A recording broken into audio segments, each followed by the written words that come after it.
Hello, everyone, and welcome back to Canada Now, the show where we explore the people, ideas, and momentum shaping Canada's next chapter. I'm your host, Ashley Smith, and today's episode is a little different. For the first time this season, it is just me. No guest, no studio, just a step back. Because after 16 conversations across housing, tech, media, entrepreneurship, cybersecurity, governance, and innovation, I kept noticing something. Not just innovation, not just new ideas, but a posture, a tone, a kind of steady recognition that the old playbooks don't fully fit anymore. We're living through economic strain, geopolitical shifts, rapid technological acceleration, a housing reality that touches almost every Canadian household. And across industries, I heard leaders acknowledging that pressure without panic. So this is part one of a two-part reflection. And today I want to talk about the pressure points and how Canadian builders are choosing to lead through them. One of the clearest threads this season was this. No one I spoke to was pretending systems are perfect, but no one was trying to blow them up either. When I spoke with Trevor, Koot, and Jeff King, leaders inside major real estate institutions, the conversation wasn't about destruction. It was about infrastructure design, systems thinking, modernizing carefully, not tearing down industries, but evolving them. Here's Jeff King, CEO of Greater Vancouver Realtors, from episode 4. In terms of technology and disruption, you're much better off embracing it and try and be part of the solution. In fact, if you can disrupt yourself, all the better. I'm a big proponent of Clayton Christensen, the now past Harvard professor who always had like the innovator's dilemma. Do you cannibalize yourself? But I think he was right. I think the underlying premise is correct, that industries that look inward and how they can reinvent themselves are usually the ones that come out and are the strongest. If you think you're falling behind, you probably are. If you feel like the pace of change is happening quickly and you're not ready for it, my free advice would be surround yourself with people that are comfortable with the space, not just the digital, but a relationship with your employees and with your customers and with competitors, someone to help navigate through it. Most businesses have some intrinsic value, either repeat customers or even the leads, so to speak. All those things have value that are trapped in there. And when you look at companies that sort of fizzle out, they lose track of that.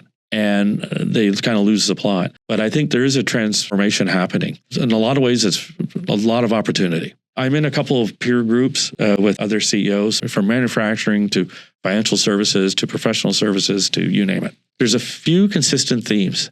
It's the rise of an omnipotent competitor that's incredibly well financed, the hard to get skilled people, the scaling challenges, and it's the constant change. And it doesn't matter if you're making car parts in Southern Ontario or if you're doing real estate in Northern BC. These seem to be consistent themes. And so I think really paying close attention to a lot of these macro things and thinking long-term can be really helpful to your industry. Here's Trevor Koot, CEO of the British Columbia Real Estate Association, from episode 1. I overheard a conversation at a hotel. A lady walked up to the counter and she was probably in her mid-late 70s. She's talking to the gentleman behind the counter and she said, I couldn't find what time checkout was on your website anywhere. I had to go to ChatGPT. She didn't say I had to Google it. If that's one demographic and in one situation, what are consumers doing? How are their practices changing?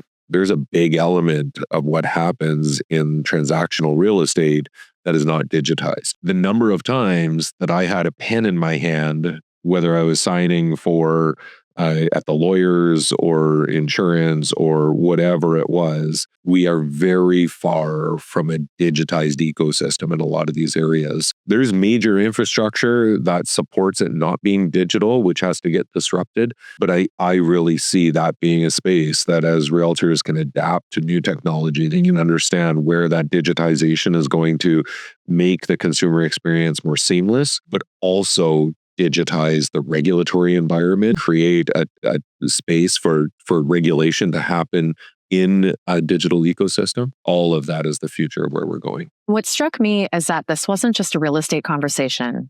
This wasn't just institutional self-reflection. When I zoomed out, I realized the same tone was showing up in completely different rooms, different industries, different personalities, but the same discipline, the same recognition that evolution is required. And when that tone shows up at the board level, when it shows up in governance conversations, that's when you know it's bigger than one sector. This isn't about tweaking business models. It's about how leaders are interpreting risk, responsibility, and timing in a very different global environment. When I spoke with Darlene Hyde, who brings national board level perspective, the lens widened. It wasn't just industry evolution. It was geopolitical shifts, supply chain realities, policy volatility, economic recalibration. I think what we are seeing geopolitically are major tectonic shifts. And we're living, I like to say, between trapezes. We've let go of the old one trapeze, but we haven't grabbed on to the next trapeze. And we're living in a period of great uncertainty. I'm thinking as board members, we've got to be able to read the world, not just read the room. We got to read the world. These transitions are fast. These are breakages. These are ruptures. They are not gentle transitions. As much as oversight was important to a board member, what's even more important now is foresight and insight, the ability to connect the dots, the ability to look outside the framework of one's own industry, one's own organization, and see what are the meta trends, what are the big waves hitting us, and what does that mean for us in terms of managing or governing, steering our organizations. Leadership right now isn't theoretical. It's about reading the global room, making decisions under uncertainty, bringing stakeholders along, and leaning into diversity of thought. And that theme kept resurfacing. You don't lead alone, you bring people with you. So whether we're talking about infrastructure, governance, or institutions, the pressure is not abstract. It's operational. And that's where technology enters the conversation, not as hype, not as trend chasing, but as a tool for protection, efficiency, and long-term resilience. Through these conversations, technology was not framed as flashy. It was framed as protective. When I spoke to McCredie about verification tools and elder financial abuse prevention, that's modernization serving people. I get goosebumps and I get very emotional about it because financial elder abuse is the fastest growing crime in North America. It's certainly one of the top. It could be a family member, it could be a beneficiary, it could be an accountant, it could be a lawyer, it could be a realtor, it could be any of the above. And it's actually pretty easy to do. And as I started looking at the problems and I started talking to banks and accountants and people that are connected to these situations, I keep asking, well, what are they doing to prevent this from happening in the first place? All I kept thinking about was, well, if you build a portfolio of the information related to the individual, you share that information with the individual and allow them to share that information with the other beneficiaries, then you can actually prevent a lot of abuse from happening in the first place. Mm-hmm. Generally, what does happen is someone might get a little bit older, so dementia is a huge issue, and a lot of times their spouse or a partner might not know and understand all the financial implications of that person's life. And an accountant or a lawyer or a beneficiary or someone comes in, they change the mailing address or your bank statements, and that person doesn't know. And then by the time the person passes away and people are looking at the estate, they're realizing what happened here. We saw it with everything from high net worth individuals to people that own one property, which is incredibly sad when you see it because it breaks apart families, it destroys wealth, and it could have been prevented. A big reason why I built the platform in the first place, the motivation for getting out and doing this is eliminating financial elder abuse from ever happening. And that tone carried into housing conversations too. Factory-built homes, accelerating development thoughtfully. Here's Rohan and Salek, co-founders of Rohe Homes from episode 6. There's a lot of hidden and unknown costs in construction that we can't always measure. When you're developing on a site and maybe there's a weather delay and it causes multiple days of you waiting for someone to come on site, there's costs associated with that. You have all these hidden costs that are happening throughout, especially when there's not a preset or predefined process. What we're trying to do is simplify the construction process by integrating modular construction, meaning something that's built off-site to be transported, and streamline the entire process. So having a set scope of work for the general contractors, for the designers, for ourselves as a manufacturer, we're streamlining what construction has had many challenges with over the years. Unpredictable timelines. It could be the lack of available trades. What we're trying to do is look to standardize the process by allowing factory-built homes to be part of the process. We're streamlining and speeding up the construction of homes. We're focusing on this initiative of small-scale, multi-unit housing. That has been a push that we've seen from a lot of people in the community. The large developers, they're building the luxury homes, they're building the condos, but there's this huge segment called the missing middle. Regular homeowners sitting on this huge, valuable piece of land, and they don't know what to do with it. Their families are growing. Their kids are getting pushed out of the communities, having to move to, different cities to be able to start their own families.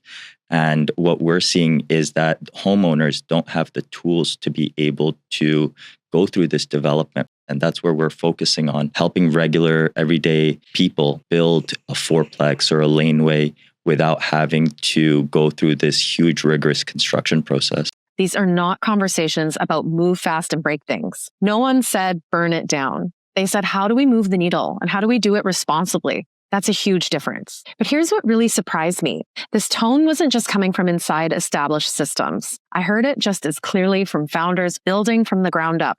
People who could have chosen speed or noise, but instead chose intention.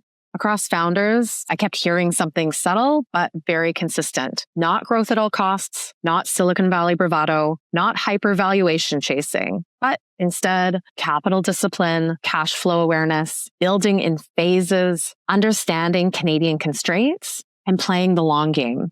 Here's Arman Mottaghi, founder of Properate, from episode 12.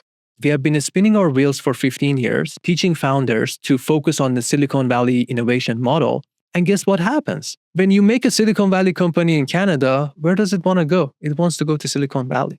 So we are losing founders by teaching them about somebody else's solution. And it's time for us to refocus our efforts towards a model that's native to Canada, a model that focuses on the things that we have as Canadian values. Be reliable, focus on the people that work in the company, focus on your customers. And I feel like that resonates much more with a Canadian than move fast and break things. I see that we get a lot more reward when we talk about stability and creating industries that think long term.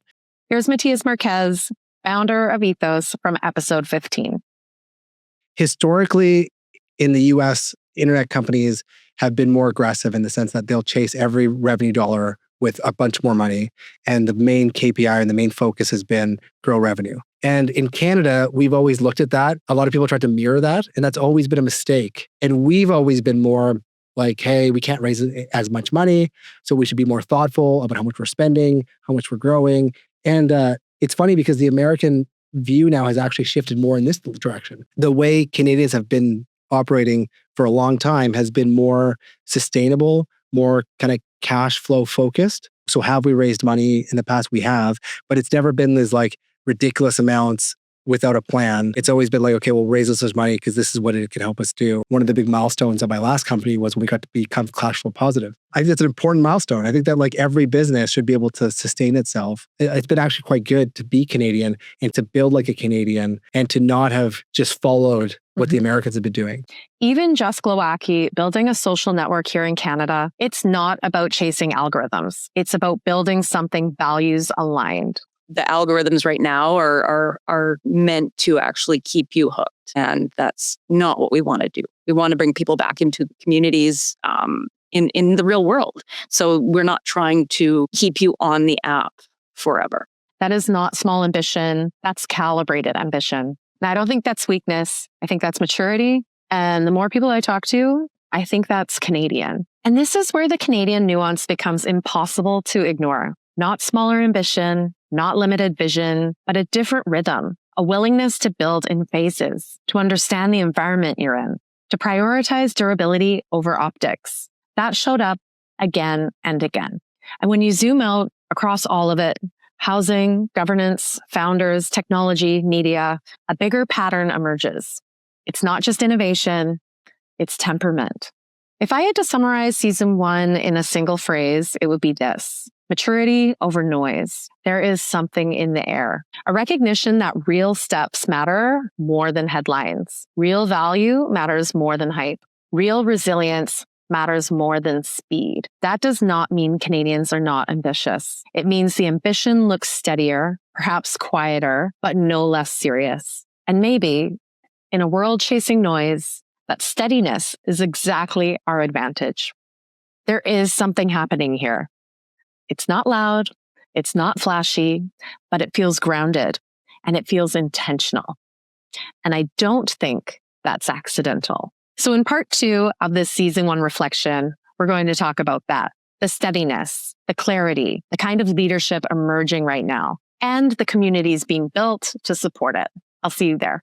Oh, and before I forget, we're just getting started. We're so excited to be leaning into season 2 very soon. So please, if you're watching this on YouTube, I would love so much if you would subscribe to this channel if you haven't already. Please like the video you're watching and share if you can. And if you're listening on audio, please do me a favor, leave a review. I would love to hear your thoughts. I would love your feedback. And I would love if you would subscribe and share with a friend. All right, everybody, have a great day.